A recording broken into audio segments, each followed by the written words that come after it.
চলুন দেখি আমাদের হজম প্রক্রিয়াকে আরও কার্যকরী করার উপায়গুলো কি কি।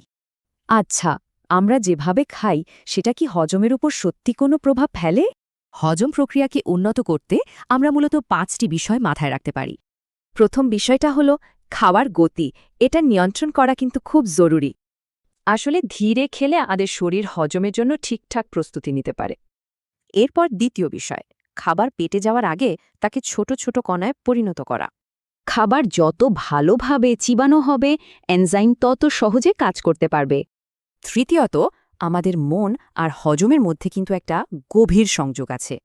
খাওয়ার সময় খাবারের দিকে মনোযোগ দিলে হজম প্রক্রিয়া বেশ খানিকটা উন্নত হয়। চতুর্থ বিষয়টা হলো খাওয়ার আগে খাবারটাকে একটু অনুভব করা।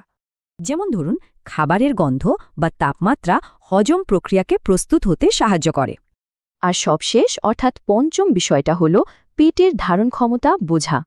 বলা হয় পেট পুরোপুরি না ভরে প্রায় 70% মতো ভরা উচিত। কারণ পেট ভরে গেলেও সেই সিগন্যালটা মাথায় পৌঁছাতে প্রায় 20 মিনিট সময় লাগে।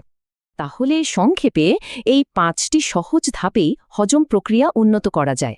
তার মানে কি একটু মন দিয়ে খেলেই হজম শক্তি ঠিক রাখা সম্ভব?